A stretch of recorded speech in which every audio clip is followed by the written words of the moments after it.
Estamos con José D'Angelo, que es autor de varios libros, y vamos a hablar de uno en especial. Podemos también, por supuesto, repasar los otros, que tiene que ver con la estafa con los desaparecidos.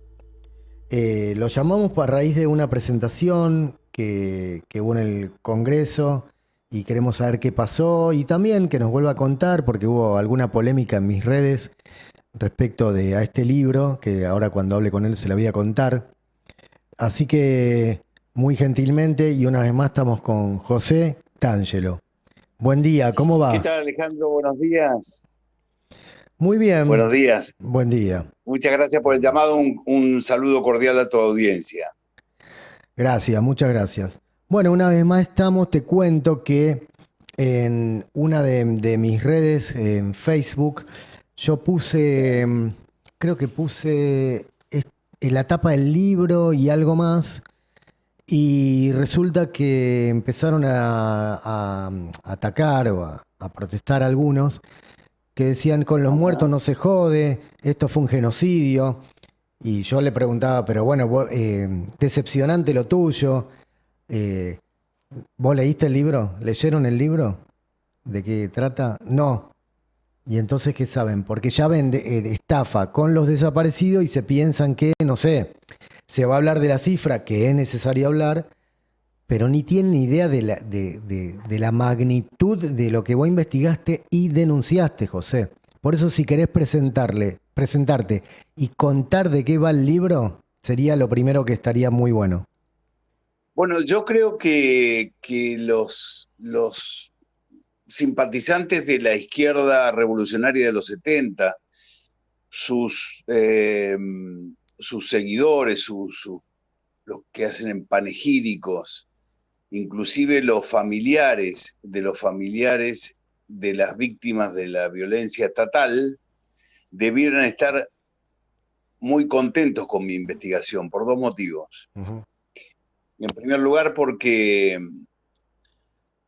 yo, lejos de minimizar o negar la tragedia de la violencia política de los años 70 en la Argentina y de los desaparecidos en particular, yo por el contrario lo que hago es desnudar cómo algunos con los muertos se hicieron los vivos y cómo algunos, falseando historias y falseando documentos públicos y demás, inventaron desaparecidos y muertos y detenidos de los años 70 para cobrar multimillonarias indemnizaciones. Así Ujú. que yo creo que debieran estar contentos, pero mi libro no se llama La estafa de los desaparecidos, se llama La estafa con los desaparecidos. Exactamente. Eh, y además, estafa es la carátula que le puso el juez Ariel Lijo, titular del Juzgado Federal número 4, en donde recayó la denuncia, que está en trámite. Pero para que se entienda, yo debiera contarle a tu audiencia un par de casos de los que se denuncian en el libro. ¿Te parece? Sí, adelante, claro. Bueno, Adriana Kornblit, sí, era una chica que en 1977, cuando tenía 15 años, militaba en la Unión de Estudiantes Secundarios, una organización de superficie de Montoneros. Ujú. Y entonces a Adriana Kornblit, cuando tenía 15 años, Montoneros le dio un explosivo para que lo colocara en una comisaría en Montechingolo. Ujú. Adriana Kornblit, de 15 años, salió, en realidad salió la madrugada en que cumplía 16 años, rumbo a la comisaría junto con un grupo de personas en un vehículo, y cuando se bajó del auto con el explosivo para colocarlo en la comisaría esa madrugada, Adriana Kornblit falleció porque le explotó, por impericia en el manejo de explosivos, le explotó el explosivo en las manos Claro. y le voló las manos, por lo cual no pudo ser identificada, por lo tanto tuvo que ser ¿cómo se llama?, enterrada como NN. Además, como nadie fue al día siguiente a decirle, sí, fue mi hija ¿cómo se llama?, la que quiso colocar una bomba acá, sino que durante mucho tiempo no se supo quién era, porque los demás huyeron, ¿no es cierto? Sí. Estos relatos yo siempre los tomo de fuentes de izquierda. Hay que tener en cuenta que a Adriana Kornblit, Pablo Giussiani, periodista, ex militante montonero, que escribió un libro central para entender lo que vivimos los argentinos, que se llama Montoneros, la soberbia armada, le dedicó a Adriana Kornblit este libro diciendo: nuestra locura llevó a que chicos como Adriana Kornblit perdieran la vida en esta demencia, en este mesianismo demencial. Entonces, Adriana Kornblit fue registrada como una víctima de la dictadura, como si lo hubiera matado el Estado. Y en realidad lo que le pasó, pobre, es que fue a colocar un explosivo en una comisaría y por impericia en el manejo de explosivos le voló, la mató. Claro. Adriana Kornblit fue registrada en el año 2006 como una víctima de la represión ilegal del Estado. La Secretaría de Derechos Humanos habilitó el pago de una indemnización actualizada por inflación de 40 millones de pesos. Es homenajeada en el Parque de la Memoria por el señor Horacio Rodríguez Larreta, que no presta atención a los pedidos que hemos hecho en infinidad de veces para que sean eliminadas estas personas del lugar de homenaje que depende del gobierno de la Ciudad de Buenos Aires. Pero en el año 2015, cuando Cristina Kirchner presenta un nuevo informe de víctimas de la represión ilegal del Estado, también confeccionado por la Secretaría de Derechos Humanos, ya Adriana Kornblit no figura más. O sea, murió porque iba a colocar un explosivo en una comisaría. Sí. La colocaron como si hubiera sido asesinada por el Estado argentino. Alguien cobró una indemnización y después fue retirada de esos registros. Como lo que yo hice con la denuncia, el libro no hace más que ser el reflejo de la denuncia penal. Yo no coloco un solo adjetivo. Lo único que hago es colocar prueba documental de cómo hay una estafa con los desaparecidos. No solamente con los desaparecidos, con los muertos también. ¿Puedo contar otro caso? Sí, claro, dale para adelante nomás.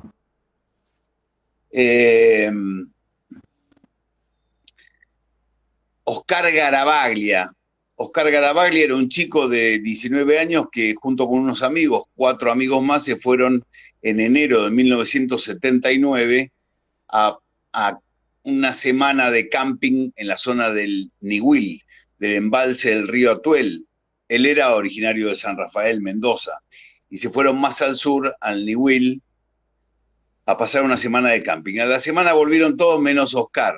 Entonces los amigos dijeron, no, se perdió porque estábamos cazando quirquincho y se fue detrás de un animal y se perdió y no lo vimos más y lo llamamos, etcétera, etcétera. Y Oscar desapareció.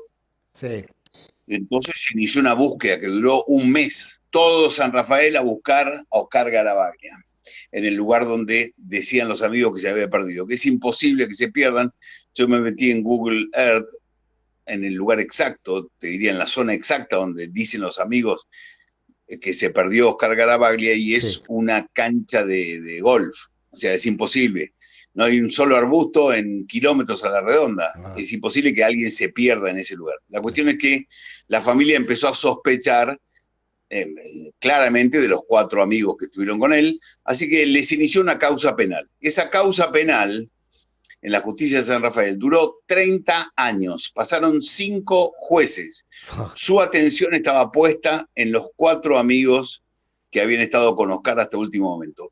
En 30 años no se le pudo demostrar absolutamente nada. Por lo tanto, en el año 2009, la causa se cerró finalmente. Ya habían muerto varios de los sospechosos, etcétera, y fueron sobreseídos todos y el cuerpo de Oscar Garavaglia no fue encontrado. Al año siguiente, alguien se presentó en el mostrador mágico de la Secretaría de Derechos Humanos y dijo, vengo a iniciar un expediente para cobrar la indemnización porque a Oscar Garavaglia lo hizo desaparecer el Estado.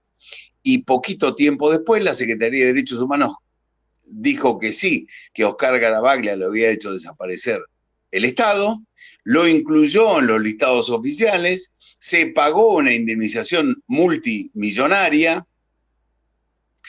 y en el año 2015 de nuevo, en el nuevo registro de Cristina Kirchner, Oscar Garavaglia ya no figura más como desaparecido. Entonces hay un modus operandi, yo lo que hago es mostrar algunos casos y lo que reclamo es abran los archivos de la Secretaría de Derechos Humanos. Si no, están escondiendo algo.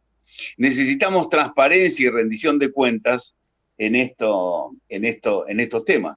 Yo te decía que la gente de izquierda debería estar contenta con mi investigación, porque además cuando cuento yo cada uno de los casos, yo les devuelvo a las personas que sí lo eran su condición de militantes por el socialismo, de combatientes por el socialismo. Claro. Les saco ese vestido absurdo de jovencitos idealistas que luchaban, su único pecado fue pensar una patria más justa. Mentira. Eso es mentira, eso es ofenderlos, porque ellos eran combatientes armados que creían en la lucha armada para alcanzar el poder.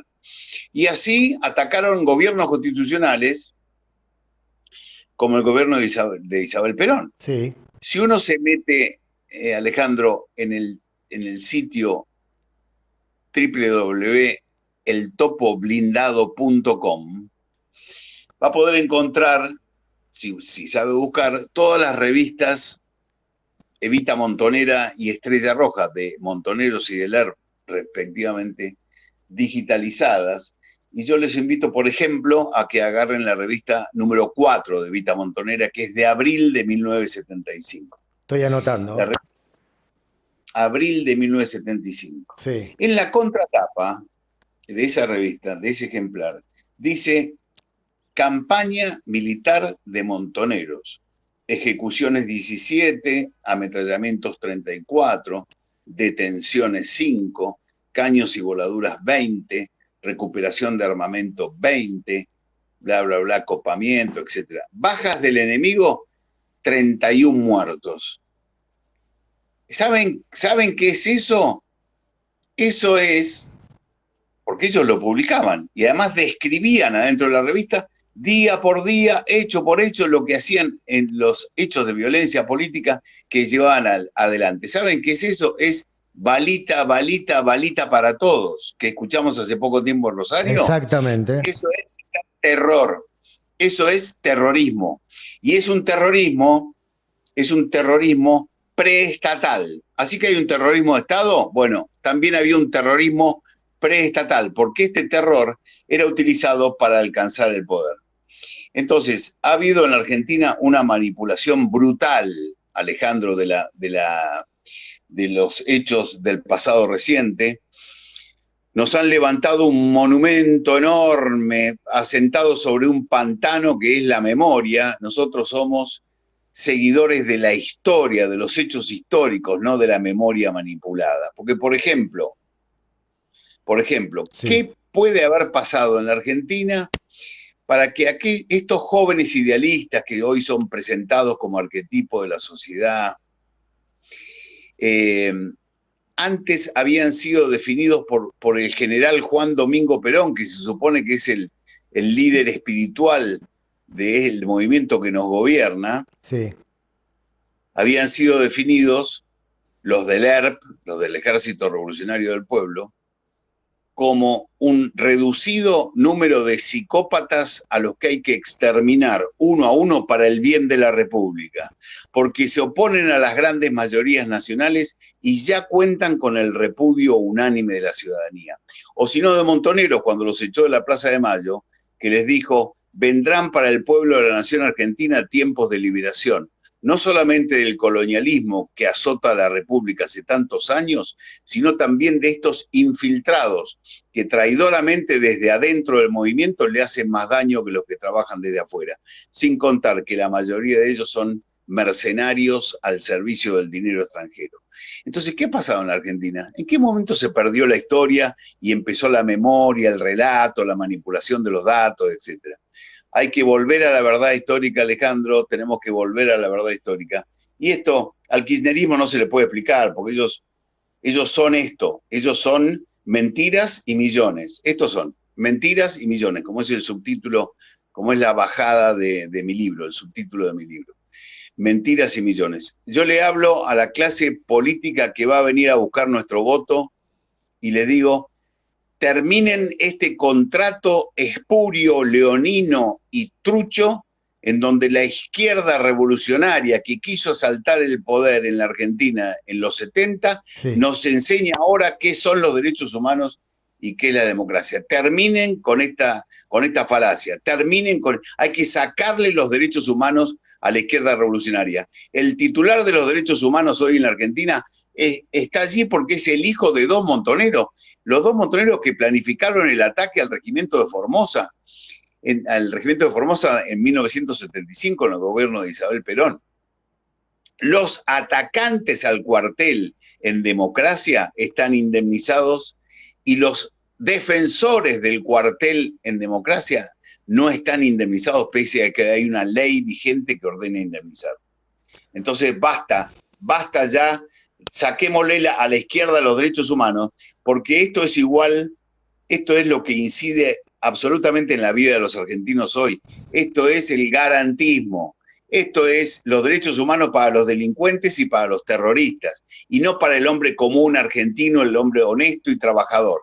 Basta de que la izquierda nos maneje los derechos humanos. Coincido plenamente. Ahí mientras vos hablabas, estuvimos pasando la foto que enviaste en la que se te ve con Victoria Villarruel. Yo titulé, a raíz de cosas que fui informándome, leyendo, que hubo una censura en presentación de este libro en diputados, si no me equivoco. ¿Fue así? ¿Cómo es el tema? Sí, es una barbaridad.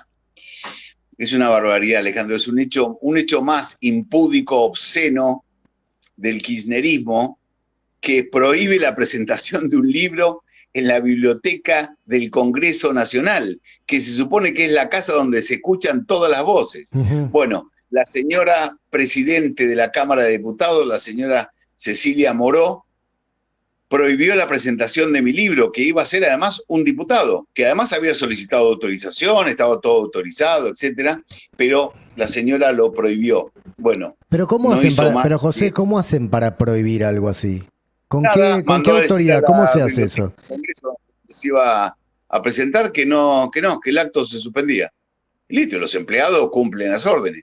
Así que fue una decisión de Cecilia Moró, que tiene ahora una denuncia penal, hecha por un grupo de abogados por este tema, porque lo que hizo fue claramente un acto de censura y además me cercenó un derecho constitucional de expresar libremente mis ideas. Es una barbaridad más, pero yo debo agradecerle a Cecilia Moró porque su prohibición, su censura, disparó las ventas al infinito, se agotó la primera edición, estamos imprimiendo la segunda edición del libro, y lo que muestra esto es que hay una enorme avidez de verdad. Los argentinos quieren conocer la verdad, están hartos del relato mentiroso respecto de los años 70. No vamos a superar los 70 si no lo hacemos con verdad. Nosotros, en el caso personal mío, pero sí, digamos, nuestro espacio ha hecho una enorme crítica respecto de los modos en que tanto el gobierno constitucional peronista como los gobiernos de facto combatieron a las guerrillas.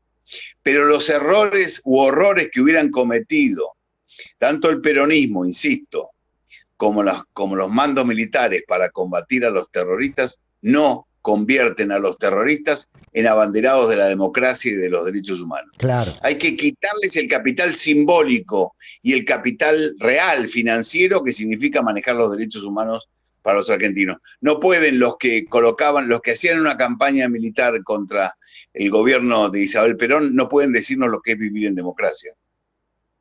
Clarísimo, clarísimo. Y la foto esta que está con Victoria Villarroel, ¿dónde fue? Victoria es una valiente argentina que hace muchísimos años que lucha desde distintos lados, desde el CELTIB, Centro de Estudios Legales sobre el Terrorismo y sus Víctimas. Ahora es titular del Partido Demócrata en la provincia de Buenos Aires. Y es diputada, por supuesto, todos lo saben, diputada de La Libertad Avanza o Avanza Libertad, siempre me confundo, de Javier Milei. Y eso fue en la Fundación Oíd Mortales, en el centro de la ciudad de Buenos Aires, la presentación del libro que tuvo. Si yo presentara, no exagero, sí. Si yo presentara en un teatro el libro, lo lleno el teatro. No te quepa ninguna duda. ¿Y cuándo venía a Rosario? Vamos a un teatro. ¿Cómo? ¿Cuándo venís a Rosario y le damos para adelante con algún teatro? Con todo gusto. Charlar con gente allí y organicen una presentación y yo voy a presentar el libro con todo gusto. Buenísimo. Te interrumpí. Vos decías que sí, que llenaba un teatro y... No, eso, que hay una enorme avidez de los argentinos por conocer la verdad. Estamos hartos de que nos hablen del lobo. Ahora el 24 de marzo nos van a hablar del lobo de vuelta, el lobo. Queremos hablar de Caperucita. Vos sabés que yo voy a presentar un documental en julio de este año, sí, que se llama Argentina 1975. Todo lo que nunca te contaron. En donde voy a buscar el testimonio de todo el mundo, todos los actores de los 70, guerrilleros, militares, políticos, empresarios, iglesias, cultos, periodistas, etcétera, para que nos cuenten cómo vivíamos los argentinos en 1975. Mira, yo tengo un póster acá. Sí. Tengo un póster que yo te lo voy a mandar porque me parece que si lo pueden publicar sería, si lo pueden mostrar. ¿Me lo mandás ahora? Sería bueno. Te lo mando por WhatsApp, sí. Un póster. Se lo mando acá te lo mando a tu WhatsApp, ¿no es cierto? Sí, mándamelo a mi WhatsApp, yo se lo mando al operador. Entonces, ese póster muestra cómo se vivía en la Argentina en 1975. Un segundito nada más, que yo lo busco. Sí. Porque ese es una presentación de un diario de la época. Uh-huh. Ahí te lo estoy mandando. Espera un segundo. Sí. Si llegás a tener el flyer de 1975, mándamelo también. Sí, cómo no. Ahí está. Ahí te lo mandé, ¿eh? Ahí se lo voy a pasar al operador. Bueno, ¿qué es eso que les mandé? Es un póster del golpe. Póster es un término que no se usa más, pero es un afiche. Un afiche del golpe, como para alguien lo tiene que haber pegado en la pared. ¿Qué muestra ese afiche del golpe? Muestra dice, para terminar con el gobierno, dice, para terminar con el desgobierno, la corrupción y la subversión, dice el póster. Exacto. Ese es un póster del golpe que salió el mismo 24 de marzo a la tarde en un diario, doble página central, y dice claramente, apoyando el golpe, dice, está la Casa Rosada con tanques y los soldaditos, y dice, para terminar con el desgobierno, la corrupción y la subversión. Y abajo dice algo así como, no fue hecho en contra de nadie, sino en contra de los que delinquen y los... No alcanzo a ver ahora qué es lo que dice. ¿De quién es ese diario? De Héctor Timerman, el último canciller de Cristina Kirchner. Ese es el diario del último canciller de Cristina Kirchner, que dirigía en 1976 y que saludó el golpe militar. ¿Se comprende? Sí, perfecto. Yo creo que el 96%, 96,5% de la población argentina quería que se terminaran con la guerrilla mesiánica loca que hacía vivir los argentinos en ascuas. Entonces, me parece muy importante revivir, recordar la historia, los hechos históricos, y no la historia la verdad manipulada, perdón, la memoria manipulada. ¿Vos Y sabés? el otro Sí, el otro. que te mandé es el afiche Ahí lo de la película. ¿Es una película? Un documental. Un documental, sí. ¿Para cuándo sale? Ahí se lo paso al operador para que lo pueda poner también. Y el documental, si me concentro bien en el trabajo, tiene que estar en julio listo. Estamos conversando con plataformas y con salas comerciales, a ver por dónde va a ir. Y así más no sea en las plazas públicas, ese documental se va a conocer. Argentina 1975, todo lo que nunca te contaron. ¿Vos sabés que Creo que es imprescindible. Sí, es imprescindible. Sí. Por supuesto, un amigo que tengo del Partido Socialista, el de Hermes Wiener, no tanto de los kirchneristas o que yo, que no, ellos no apelaron a las armas y demás.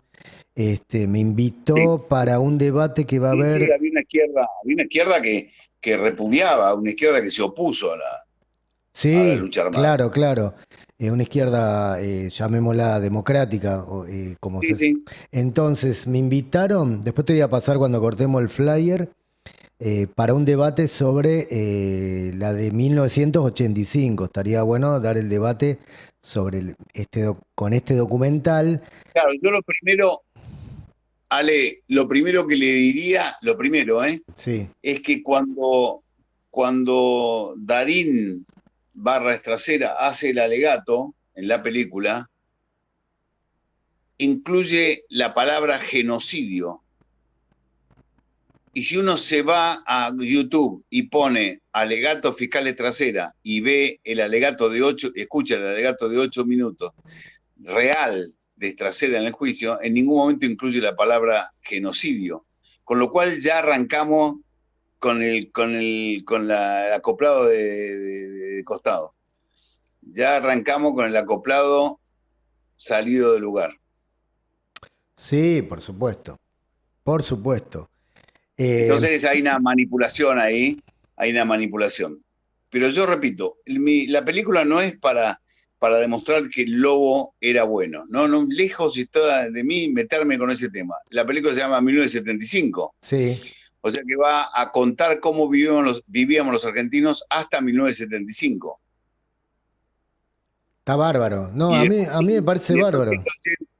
Y después que el espectador saque sus conclusiones. Mira, viste que te conté de, Hermes Wiener fue un gobernador acá en Santa Fe, fue 2 veces intendente. Sí, ya sé. Bueno, yo lo conoce, yo milité mucho con ellos, activé, pensaba que era lo mejor para Rosario. Está perfecto. Hermes era anestesista de mi papá, lo conozco a partir de ahí, yo tenía 16 años, estamos hablando 41 años atrás. Y bueno, Sí. me gustó su manera, sus formas, además teníamos una relación personal muy, muy buena. Me aconsejó como papá muchas veces, y uno sigue a veces una persona y lo que proponía para Rosario, para la intendencia, que de hecho se hicieron muchísimas cosas buenas. Bueno, cuando uno va creciendo, como dijo Sabina, ya no puedo ser más de izquierda, dijo. No sé si lo escuchaste a Joaquín Sabina, porque leo. No. Después te lo paso. Muy interesante, porque incluso yo, a ver, él apoyaba. Sí, por favor, pásamelo, me interesa mucho. Sí, él apoyaba a Fidel Castro, y dice, no, yo estas cosas ya no. Leí, estudié y es muy contundente. Después uno va creciendo, pero yo en el medio, que no me afilié al partido y creé un espacio propio, Rosarino Independientes, que hasta en algún momento se convertirán quizá en partido político. Yo compraba los libros de Nicolás Márquez, que ayer estuvo en Rosario, lo entrevisté con su libro. Hay un libro que escribió en 2004 que se llama La otra parte de la verdad. Sí, por supuesto, central. Central. Yo veo en vos un espíritu que creo que es similar al mío y coincidente, de la verdad. Cueste Sí, lo que sí, cueste. absolutamente. Te cuento algo, yo soy judío y en algunos grupos de Sí, WhatsApp, de los llamados conspiranoicos, mal llamados, por sí, ahí se cuestiona muchas cosas que a mí me enseñaron respecto al holocausto, ¿viste? ¿Qué es un holocuento? Bueno, sí. mirá, yo al principio saltaba, como saltaron en mi muro que te conté, pero ahora digo, ¿y si reviso? ¿Y si leo lo que ponen? Y después veo, ¿no? Claro, O sea, siempre es enriquecedor, sí, sí, por supuesto. Cuando vos porque, ves que hay buena leche por parte de una exposición o de una postura, siempre es enriquecedor desde ya. claro, porque a veces Eh, lo que te enseñaron y vos tenés como... Además, ¿sabés qué edad tenés vos? Yo tengo 57, Ya estamos grandes, ya para tontear. claro. Ya estamos grandes, ya estamos grandes. Mirá, a mí me echó el ejército. Yo no soy un genocida, porque además yo no, digamos, cuando yo me metí en el ejército por los años 70, yo no tengo antecedentes militares en la familia, Sí. salvo el orgullo en el que no tengo ningún mérito de que mi madre se llama Sí. Sapiola de apellido y es descendiente directa del general Sapiola. Ujú.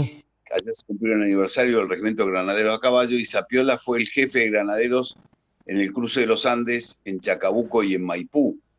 Así que yo vengo de una familia, digamos, de guerreros de la independencia, pero nadie más en la familia estuvo en el ejército. Sí. Pero yo me metí por los 70. Yo decidí entrar al ejército en el año 75, precisamente, Sí. cuando la Argentina vivía una violencia demencial, y ya Perón había dado las definiciones esas que había dado. O sea, Argentina estaba siendo atacada por el marxismo internacional, eh, la Argentina estaba siendo atacada por grupos guerrilleros. En la Argentina operaban más de 25 grupos guerrilleros, incluidos los grupos que venían de otros países, como varios grupos uruguayos, grupos chilenos, grupos bolivianos, etcétera, que también operaban acá. ¿Sabés que yo hice una denuncia sobre unos uruguayos? Es muy argenta. El robo en este caso es muy argento. ¿Te lo cuento rápido? Sí, sí, dale. Mira, mis fuentes son todas fuentes, yo busco que mis fuentes sean siempre insospechadas de parcialidad. Claro. Después te termino en cuento de por qué me pasaron a retiro obligatorio del ejército, ¿no? Pero a mí me pasó a retiro obligatorio del ejército balsa, digamos, el proceso, por decirlo de alguna forma, los mandos procesistas o su herencia me pasaron a retiro. Bueno, yo te cuento, mis fuentes son todas fuentes que yo trato de que sean insospechadas de parcialidad. Entonces, me meto en el Ministerio Público Fiscal, en el sitio oficial del Ministerio Público Fiscal argentino. Sí. Y descubro un link que dice Plan Cóndor. Me meto en el Plan Cóndor y descubro otro link que dice Víctimas Uruguayas. Lo abro y leo en el sitio oficial del Ministerio Público Fiscal Sí. 25 historias que tienen de común lo siguiente. Primero, se trata de 25 personas que están todas vivas actualmente. Ujú. Segundo, se trata de 25 personas que son todos uruguayos o uruguayas. Tercero, son personas que en el año 1976 estaban en Buenos Aires. No me importa si se dedicaban a la filatelia, al golf o Claro. tejían crochet, no importa. Sí, sí, Lo sí. que te digo es lo que me interesa. Ujú. Esas 25 personas fueron detenidas en julio de 1976. Todas fueron llevadas a Automotores Orletti, que era un lugar de reunión de detenidos.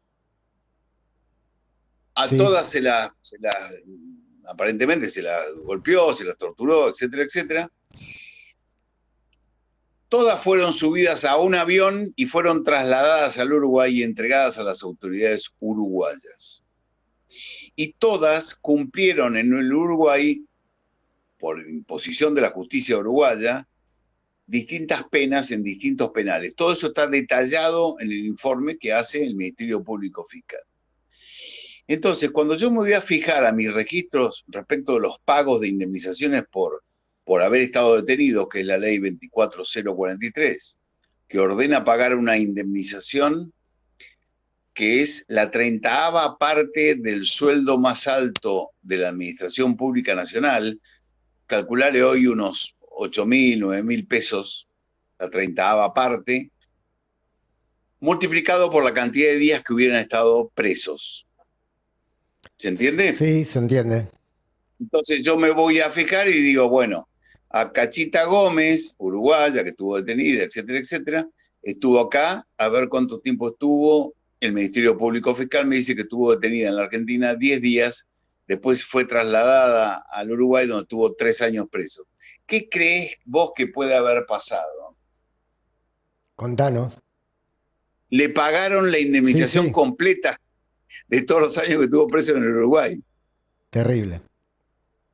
O sea, en vez de pagarle 9.000 pesos por los 10 días que estuvo acá, 90.000 pesos, le pagaron 27 millones de pesos, 35 millones de pesos, 42 millones de pesos. Así con los 25. Y ahora, y todo Eso está denunciado. en eso que está denunciado. Espera, disculpa, te completo Dale. la idea. Sí, Eso perdón. está denunciado penalmente en los tribunales federales. Ahora, la gente de izquierda que se queja en tu muro, ¿puede enojarse con esa denuncia que hago yo? Yo creo que el enojo, no, para nada. El enojo es como, yo pensaba, es como cuando yo salto y dicen algo porque quedé sensible por lo que me contaron en la familia, etcétera, Sí, respecto sí. a la Sí, época, sí, al holocausto, al sí. holocausto. Entonces yo salto. Ojalá que esta gente, porque yo ahora voy a poner esta entrevista en el muro, se la voy a mandar, creo que de uno tengo el teléfono, le voy a decir, espera, Perfecto. Pero con para, todo respeto, con respeto, porque, no, porque con respeto, quiero que mire y busquemos juntos la verdad, porque necesitamos esto como argentinos. No claro, es, no claro. es para Mira, ver, mi yo te entrenador de enro... rugby, Ale, Sí, Alejandro, mi entrenador de rugby cuando yo era chico, es una persona que está desaparecida. Se llamaba Pablo Córdoba, y yo me honra la amistad con su madre, con la Beba Córdoba, que es una madre de Plaza de Mayo, y ella cobró la indemnización y yo no tengo nada que decir respecto de eso. Lamentablemente a Palito, como le decíamos, está desaparecido. Él militaba en la sí, sí. Juventud Peronista y está desaparecido. Yo no me quejo de eso. Yo me quejo de que le hayan pagado una indemnización, anda a saber a quién, por el caso de Rubén Fernando Jaimal, que la revista Evita Montonera dice que lo mataron por traidor. Ahí está todo el juicio que le hacen en la revista Evita Montonera, dice lo matamos por traidor a Rubén Fernando Jaimal, y sin Sí. embargo el kirchnerismo lo puso como víctima del Estado y alguien cobró la indemnización. Claro, no, no, no. Al que busca la verdad, la busca y separa la paja del trigo, lógicamente, investigando. Entonces, entonces yo también digo, abran los archivos de la Secretaría de Derechos Humanos. Esa es la frase con la que nos vamos a despedir. Abran los archivos de la Bueno, Secretaría. Bueno, antes de saludarnos una vez más, agradecido por tu deferencia de compartir tus opiniones, lo que fue pasando, por tu sinceridad, transparencia, solvencia al contar todo esto, porque hay que saber contarlo, ¿no? Y queda abierta la invitación, después vemos para sí, cuándo. cómo no, va a ser un gran gusto, porque Rosario padece, en buena parte padece de los dos males que aquejan a la Argentina, que son, además del chantismo y del choreo, padece de setentismo y abolicionismo. Los Ujú. dos son hijos de la misma raíz, ¿no es cierto? Sí, sí. Setentismo, por el setentismo nos quedamos sin Fuerza Armada. Y por el abolicionismo o garantismo nos quedamos sin seguridad interior. Mirá si Rosario lo conocerá. Por supuesto. Acá hay un museo que se llama La Memoria, muy Sí. lindo, emplazado en un lugar donde creo que era un centro logística durante la época del 76 al 83. Pero ese museo, yo siempre dije, ¿por qué no abrimos a que se debata ahí y no poner solamente una parte de la historia? Eh, si alguna vez me toca ocupar algún lugar o como Es ciudadano que, lo voy a es que de proponer, eso se porque ahí trata, es que tiene la que ser. clase política que va a disputar poder debiera decir, mi secretario de Derechos Humanos, si es que no cierran la Secretaría de Derechos Humanos, porque los derechos humanos se supone que son atendidos en todas las dependencias estatales, porque hay unos derechos humanos que son atendidos especialmente en un lugar. La Secretaría de Derechos Humanos, o Subsecretaría, se creó después de la CONADEP en 1984, o sea, había vida en la Argentina antes de la Secretaría de Derechos Humanos. Claro. Entonces, si no la cierra el próximo gobierno, yo la cerraría, porque te repito, los derechos humanos deben ser atendidos por toda la dependencia del Estado. No tiene que haber una dependencia especial que además durante 30 años, hasta que apareció la agenda global de ideología de género y demás, se ocupó solamente de el tema de los temas de los 70, defendiendo y haciendo apología del delito con el terrorismo. Entonces, si no lo cierran, debieran nombrar, por ejemplo, la Secretaría de Derechos Humanos a Santiago Kovadlov o a Arturo Larraure, a vos te debieran nombrar en Rosario. El caso Sabao de Rosario lo conocés, ¿no? Volvelo a decirlo, porque justamente tenemos dos hermanos, 5 minutos Carlos más. Y Pedro Sabao, que tenían un kiosco de bebidas a orilla del río Paraná, en la zona de balnearios. Sí. Una mañana de noviembre del 75, estaban los hermanos allí, paran 2 vehículos, se bajan gente con armas largas y sin mediar palabra le abren el fuego, balita, a los 2 hermanos Sabao. Carlos cae gravemente herido al piso, Pedro corre hasta el río, intenta escaparse nadando, lo persiguen, balean el cuerpo y desaparece. ¿Te hace acordar algo? Eso de tiroteo en Rosario. Sí. Bueno. Al día siguiente los diarios titulan: extremistas ultiman en Rosario a un militante de la CGT y las 62 organizaciones, y dan cuenta de que fue extraído de las aguas del río Paraná el cadáver de Pedro Sabao, y su hermano Carlos se repone de las graves heridas, etcétera, etcétera. A las 2 semanas, la revista Evita Montonera, que también se puede consultar en ese sitio que les dije, el topoblindado.com, la revista Evita Montonera número 10, en su página 29, en la sección que se llama Crónica de la Resistencia, dice: un pelotón de montoneros ejecutó al traidor y delator de compañeros Pedro Sabao, quien al intentar huir cayó al río Paraná. Esos, Alejandro, oyentes, son los hechos históricos. Eso es lo que pasó. ¿Cómo se construye el relato? Pedro Sabao es incorporado por el kirchnerismo como víctima de la represión ilegal del Estado en el año 2006. Se paga una indemnización multimillonaria de 40 millones de pesos por esa muerte, como si lo hubiera matado el Estado. Y en el año 2015, el gobierno de Cristina Kirchner, la Secretaría de Derechos Humanos, lo quita de los registros, ya no es más víctima del Estado. Pero antes se le pagó una indemnización. Y si uno va al Parque de la Memoria, o se mete en el sitio del Parque de la Memoria, pueden hacerlo los oyentes, pueden hacerlo, si se meten en el sitio del Parque de la Memoria, buscan monumento, base de datos, y colocan el apellido Sabao, le va a aparecer Pedro Sabao, homenajeado en el Parque de la Memoria como si fuera una víctima del Estado, pero también le va a aparecer Carlos Sabao. Cuando yo vi la placa de Carlos Sabao, volví a mi casa, puse en Google Guía Telefónica Rosario, Carlos Sabao, hola, me atiende una mujer, sí, quiero hablar con Carlos Sabao, me dice, quiero hablar con tu papá, me pasa con un hombre, hola, yo soy Nahuel Sabao, mi papá murió en un geriátrico el año pasado. Sí. Claro. Entonces, la impunidad con la que se han manejado para quitarle transparencia a estas cosas y el cono de silencio en el que han envuelto todas estas cosas debe terminar. Y deben abrirse los archivos de la Secretaría de Derechos Humanos. Ahora, ¿qué pasa con el dinero que se cobró? Y ya se gastó la persona que lo cobró. La verdad que es lo que, digamos, sí, quedará la culpa moral, digamos. La verdad que no sé qué decisión va a tener la justicia. El caso de Sabao, por supuesto, está denunciado también en la justicia. No sé la causa que la tiene el hijo, creo.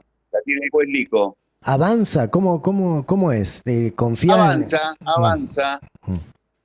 Avanza. Me dice mi abogado, porque tuvo avances, a partir de un momento hubo interesantes avances en la causa, y entonces le digo, ¿qué pasó que se movió la causa y que el juez ordenó esto y aquello? Y me dice, José, los jueces en general no ven las causas, ven la televisión. Cuando vos salís en los medios, la causa se mueve. Pero la verdad que no tengo nada que decir del juez Lijo, todo lo contrario, está actuando bien. Lo mismo el fiscal Federico Delgado, están actuando bien, están solicitando a la Secretaría de Derechos Humanos y por ejemplo, están pidiendo al Uruguay precisiones respecto a los cobros, ¿no? Porque esto también está denunciado, lo que contaba de los uruguayos. Sí, sí, sí. Bueno, completito. Bueno, muchas gracias, No José. se pueden enojar los muchachos, no se pueden enojar los muchachos, tienen que Bueno, agradecer ¿sabés la qué pasa? investigación que yo hago y tienen que profundizarla. El que se enoja y después dice, a ver, voy a revisar mis puntos de vista y cómo yo estoy interpretando y lo que aprendí, ese es un buscador sincero, que bueno, Y reaccionó, ese crece como persona. ese crece y se lo valora. El que sigue con un ya es fanatismo, defendiendo algo y sin siquiera abrir una hoja del libro o de los portales que pasaste, o del libro de Victoria Villarroel, que yo lo tengo, el de Nicolás Márquez, el de Sí, Villarroel, sí, aquellos jóvenes idealistas, creo que se llama, muy lindo, muy, muy bien ilustrado. sí, Bueno, sí. el que no quiere abrir, y bueno, no, tampoco hay que perder demasiada energía, pero hay una avidez, como con otros temas, en buscar la Sí. verdad de un montón Los de gente. jóvenes son nuestro objetivo, Sí, Ale. es verdad, Los jóvenes, gente joven, sí. a la cual le vendieron un chip o le metieron una cápsula como la del café, ¿viste? Ujú. Una cápsula con el relato. Por eso, como dice el tema, si la historia la escriben los que ganan, eso quiere decir que hay otra historia. Que hay otra historia. Quien quiera oír, Sí, que oiga. Quien quiera escuchar y meterse en esta entrevista, que fue realmente súper completa, vamos a ver de viralizarla para todos lados, porque es bien, bien completa, abordamos cualquier cantidad de temas. Que oiga y que vea y que estudie y que busquemos la verdad y que salgamos adelante como argentinos, que tanto lo necesitamos, ¿no? Porque ese es el objetivo.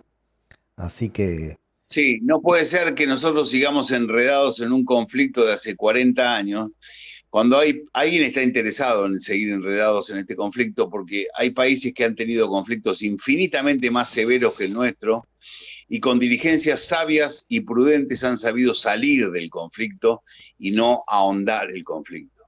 Entonces necesitamos que la clase dirigente que viene, que no lo hizo la vez pasada que fue gobierno, ujú, ujú, que no lo hizo, eh, ¿cómo se llama? Tome las medidas necesarias para salir del conflicto. Mira, Menem hizo cosas para hacerlo. sí, ¿Viste que sí, el Logan ese Menem lo hizo? Menem lo hizo, Bueno, sí. no sé si las hizo bien o mal, no importa, las intentó. ¿Qué fueron? Le pagó indemnizaciones a las víctimas del terrorismo, le faltó pagar indemnizaciones a las víctimas de la guerrilla. ¿Cómo se llama? Indultó a todo el mundo, a los guerrilleros, a los militares, etcétera, etcétera. Hizo que los montoneros firmaran un acta de pacificación y reconciliación ante los pies de la Virgen de Luján, que es la patrona de la Argentina, Ujú. en el año 89, en donde ahí afirmaban ellos: la historia argentina de las últimas décadas está asignada por una guerra civil intermitente. Segundo, la verdad histórica es que no hay absolutamente ningún sector libre de culpa y de errores por los violentos enfrentamientos, bla, bla, bla. Y tercero, la pacificación nacional y la reconciliación de los argentinos es el camino que tenemos que seguir. Bueno, todo eso fueron medidas que impulsó Menem, repito, nos puede gustar más, menos, Sí, sí. pero eso se intentó. Bueno, la política tiene que colocar con los hilos de la alta política, tienen que cerrarse las heridas del pasado. Coincido, siendo que Menem ha sido muy demonizado, esto hay que rescatarlo y buscarle la vuelta como él lo hizo, con errores, como sea, y con mucho Sí, sí, acierto, pero con el espíritu de buscar esa paz, esa unión. sí, sí. Superar el conflicto, sí. Superar el conflicto, sanarlo y que tengamos energía para otras cosas. Sí. Vos Para ir sabés que yo tengo un programa de radio que se llama Los 70, Historia, Verdad y Justicia para Todos. sí, muy bueno. No, Pasame cuando no, salí al aire. Sí, sí, los martes a la tarde. Yo te paso el link después. Dale. Abrazo grande, excelente finde. Un abrazo, Ale. Siempre es un placer charlar contigo y un saludo muy cordial a tu audiencia. Gracias, gracias. Igualmente. Bueno, muy buena la entrevista, completita. Completita en Venga lo que venga y para viralizarla por muchos lugares y seguir buscando la verdad y la justicia para todos. Seguimos entonces prontito ya en Venga lo que venga.